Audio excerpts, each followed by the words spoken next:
Gentlemen and ladies, welcome to the Brother Apocalypse. In this video, Shape Magazine recently published a dating article titled 7 Signs That You Might Be in a Toxic Relationship. Already, right off the bat, you can see the glaring problem using the vague, poorly defined word toxic. This word is so misused by so many modern women that it has become meaningless to men.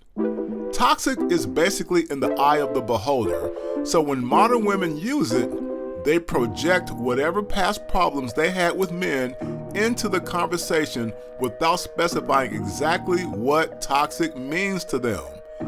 For some, toxic means the guy did not tell her, "I love you," 10 times a day. For others, it means the guy spent too much time at work and not enough time giving her attention. Aww. Some women even consider men toxic if they don't buy a birthday or Christmas gift that is of equal or lesser or greater value to the gift that they gave their boyfriends. This is why it is very important for articles like this, written by 2 modern women, by the way, to be very careful to explain what they mean by quote-unquote toxic relationship before going into the list of 7 signs of one. Unfortunately, throughout the article, they make the mistake of posting vague expressions that most women will just run wild with, inserting their own assumptions and projections about men in a way that will keep them single. I'll quickly cover some of these 7, offering my rebuttal afterwards. Don't forget to like, share, and subscribe so we can keep this new channel growing. Before I jump into it, let me say that, in my firm opinion, a toxic relationship comes in only 2 levels. Level 1, where most verbal communications between the two result in profanity or belittling. This is especially true when arguments come up. Mature people can have conversations and disagreements without uttering cuss words and profanity, without gaslighting each other or being demeaning to each other.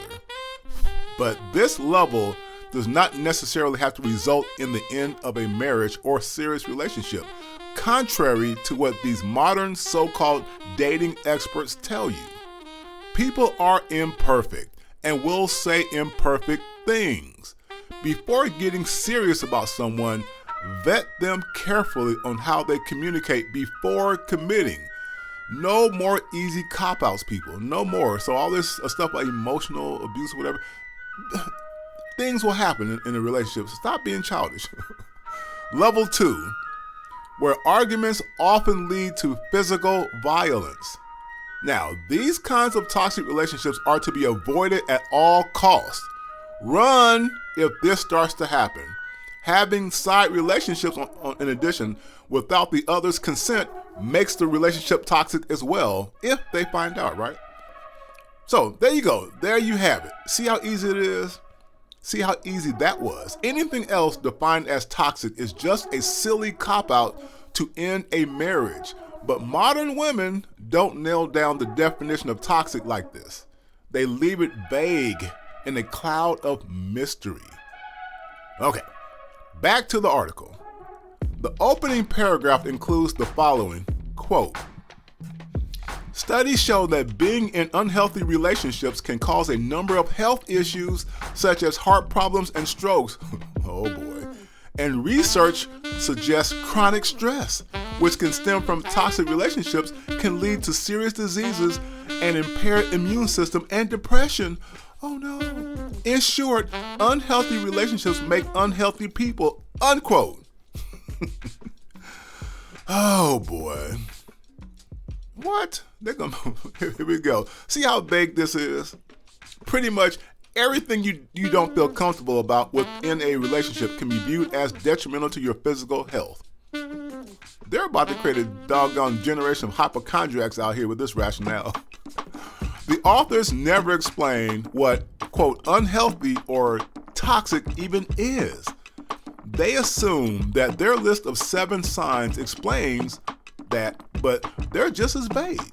By linking their vague notion of toxic to serious health problems, the result is that women, acting on emotion, will assume their definition of toxic is causing all kinds of deadly diseases out here.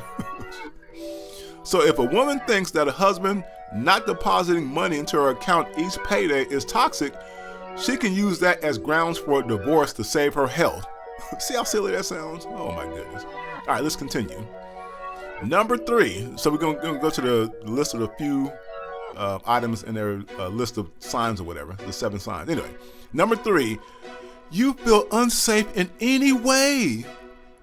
One of the most obvious and crucial ways to tell your relationship is unhealthy is if your feeling of safety is compromised.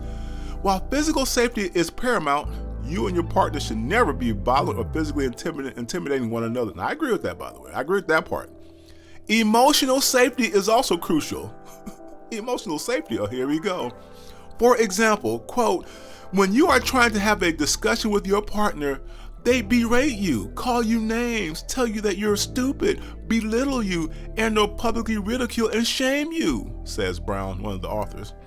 Phrases like, your opinion doesn't matter, or you aren't smart enough to talk about this subject, or whatever, or any other attempt to diminish your self-worth are clear signs of a toxic relationship, unquote. This generation, we're creating some weaklings out here now. Any excuse now to jump out, just gone. You feel bad because somebody says hi the wrong way, basically. Anyway, on the surface, this sounds like good advice, right? And indeed, no one should be subject to any form of physical violence, like I said earlier. The gray, vague area comes into the interpretation of emotional safety. This is a buzzword for women leaving men for any emotional reason.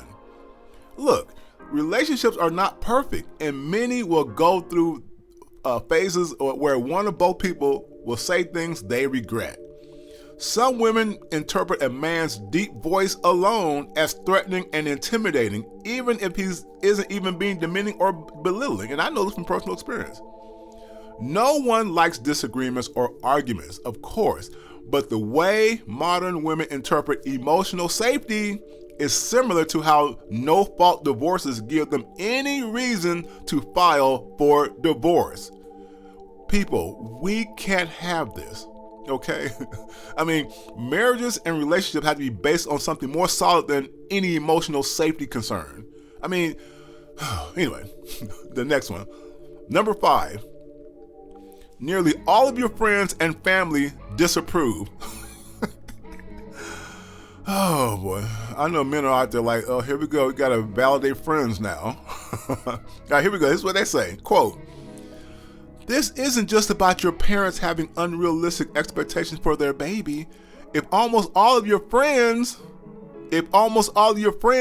family members, and colleagues ask, why are you dating this sleazebag? It could be a sign of a toxic relationship. Oh, here we go. Or at least an unhealthy one. Love is powerful, and it can blind you from noticing red flags or major issues. Let me stop here real quick.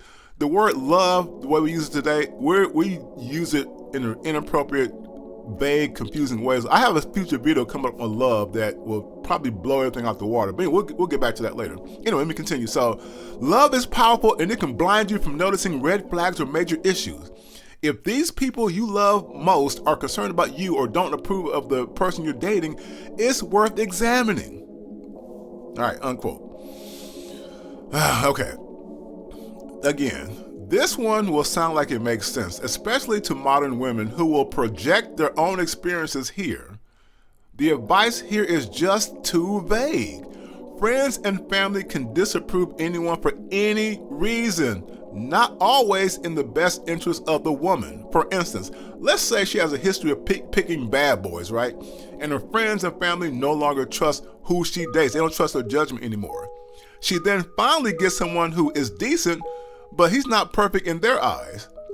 What's to stop them from disapproving him right off the bat without getting to know him? Before they even knew who he was, they just disapproved. Unless he has a lengthy criminal history that involves doing bad things to women, women can end up tossing a good guy away because none of her loved ones likes him.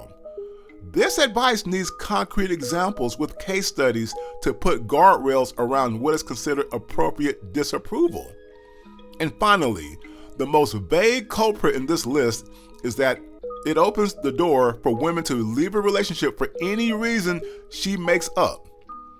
Right? So anyway, and that kind of is a good segue to the next item. Number 6, you feel manipulated or controlled. Oh, here we go. Before I continue, the words manipulated and controlled are just as vague as their favorite word, toxic. These are emotional-based feelings that can be whatever the woman says it is. But I digress. Quote, essentially, manipulation is using various tactics such as threats, isolating a partner from friends and family, and/or gaslighting as a means of control over another person, unquote. Now, I agree with this part so far as it is most concretely defined. It's the most concretely defined one in their list. But the next part is sketchy. Quote, this can lead to serious health effects for the person being controlled, including depression, anxiety, and distrust of others, unquote. Okay, look. People in general are complex beings, and anything can trigger depression, anxiety, and distrust. I think it is a bit of a stretch to link these health outcomes to someone feeling manipulated and controlled. What will happen is that many women will project their own bouts of depression here and blame the man for all of it, thus setting the stage for her to leave with half his resources and children. Come on, people. We're creating quitters instead of people who stick it out. Let's continue. Quote, does your partner threaten to leave if you don't do X, Y, and Z? Unquote. Sorry, keep going. Have you noticed since the beginning of your relationship that you have become more and more isolated from friends and family? Does your partner expect you to ask permission to go out or spend money? If yes, these are highly controlling patterns that could be signs of a toxic relationship and damaging to your mental and physical health, unquote. Hypochondriacs. Damn, just creating hypochondriacs once again. Oh my goodness, my head is about to explode with this nonsense. Clearly, when modern women read these kinds of things, they will automatically project their own vaguely similar scenarios and conclude they are in a toxic relationship. And to add more conviction to it, this article is giving them the idea that their mental and physical health is at stake. Well, who wouldn't want to leave if you could die from whatever you think is toxic, right? As I mentioned in the beginning, there are truly valid reasons to have leave a truly bad relationship, and I agree. But no human is perfect. If every imperfection of men is interpreted as toxic, then more men will simply give up on relationships and go their own way, which is happening now. In any case, I'll let you read the rest of the 7 at the link below. But clearly, as you see, articles like this are why nearly 80% of divorces are filed by women. Just like to a hammer, everything looks like a nail, to a modern woman, everything a man does that she doesn't like is toxic. Once they deem you are toxic, they will bail out because their health is at stake, right? They're about to have a heart attack based on this article. They will take your money and take your children. The reverse can happen where women are the toxic ones, but articles like this are mainly aimed at men, as we all know. Don't forget to like, share, and subscribe so we can keep this new channel growing. Until modern women stop listening to easy reasons to quit relationships and marriages, the apocalypse of good men will continue. Welcome to the Brother Apocalypse.